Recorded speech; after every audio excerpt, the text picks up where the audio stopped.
fast. Drive it. Good. Good speed on that. All right. So what we're doing right here is we have our 1 rep max that we're gonna be working off today.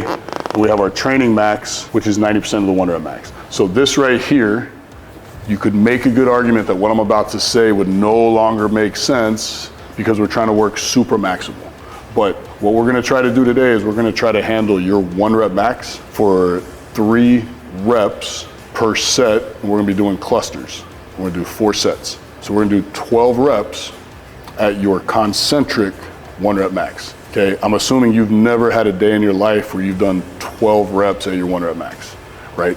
So what we can do now, but you're well trained, you've been training a long time, so your nervous system will probably be able to handle what we're doing today. Your tissue, we just need to make sure that we're being cautious and we're prepping the tissue for week 2, week 3, and week 4 when the stuff really starts shooting up. So we're gonna do this week. For week 1, and because we're working eccentrics, we're gonna take 70% and put it on the bar. We're gonna take 30% of your 1 rep max, put it on the hooks. This to me is where people really mess this up. Okay, if you've never done the eccentric, you know, and depending where you live, you call them like eccentric hooks, weight releasers. If you've never done them, you're gonna get the weight deloaded in the bottom. You're gonna drive it up really fast, and you're gonna say, this isn't heavy enough. No, it is, because the point today is to overload the eccentric. I don't wanna burn you out concentrically, but we're still gonna drive this as fast as possible off your chest. So it'll be a 5-second lower, and then drive this as fast as you can, and we're prepping the tissue for week 2, week 3, but we're still gonna handle this. Now, this right here is where anybody who's trained and you're used to overloading week to week, it's where you lose your mind, okay? Because week 2, this 70% stays on the bar, and we're making a jump here. So depending on how you handle it, it's gonna either be 32.5% to 35% on the day. So your first set will be at 32.5%, and if you're just crushing this, we might go up again to 35% of your 1. So now we're handling 105% of your 1 rep max, but we're gonna do the same set and rep scheme.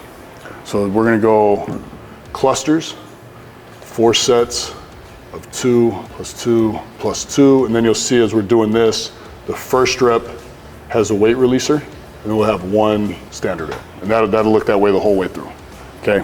And you'll see as we get going. But week 2 is gonna be here, and then week 3, and again, this is where people lose their minds. You have to stay with this, especially as we start getting heavy. I'm not trying to burn you out concentrically. Everything is eccentric. So now you'd be at 35, you'd say 37, but if you're only gonna run it for 3 weeks, you might even work up to about 40%. But this is gonna be your first set, and you can build it up as you're going. So now you've taken it and you said, we're doing 107 to 110% of your 1 rep max for 12 reps. And that's where this thing starts building up over time. And then when you go to the intensification, he smiles. Oh, that's where it gets fun. Because then you'd say, okay, well, what do we want to do for week 4, 5, and 6? Like, where would you go from there? So either one, if you need a deload, take a deload week. But if not, if you just want to roll right into it, and this is where you know there's the kind of the pot of gold at the end of the rainbow where you're gonna go real heavy. So you're gonna go 80% on the bar, and you're gonna go 40 to 45% on the hooks.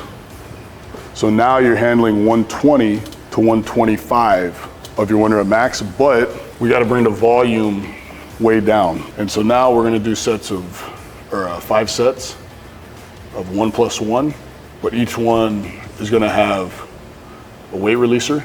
So it's still going to be 10 reps on the day, 5 sets for 10 reps at 120 to 125% of your 1 rep max. So like this is where it drives up. And again, now you're gonna feel it getting heavy. Now this is where you're really having a fight to not break the 5-second lower.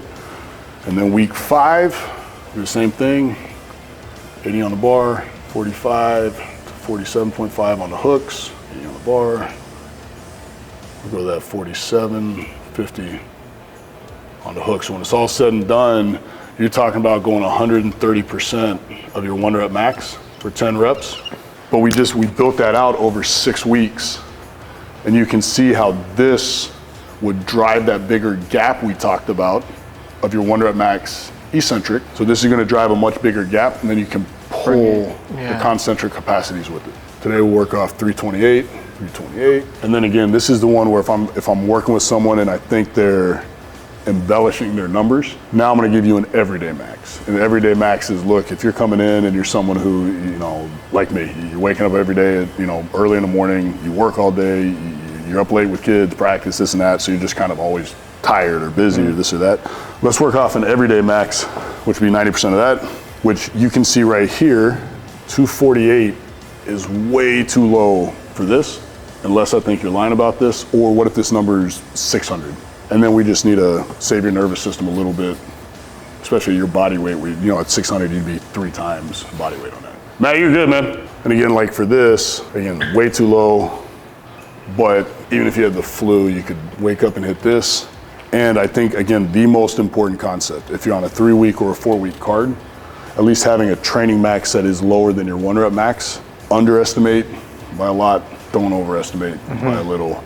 Stay consistent, don't miss reps. And if you're, again, if you need to make adjustments, because you get, you know, week 2, week 3, and it's just not enough, just you're making progress, just keep driving the weight up. And don't stop the program until you've stopped, you know, getting results. So.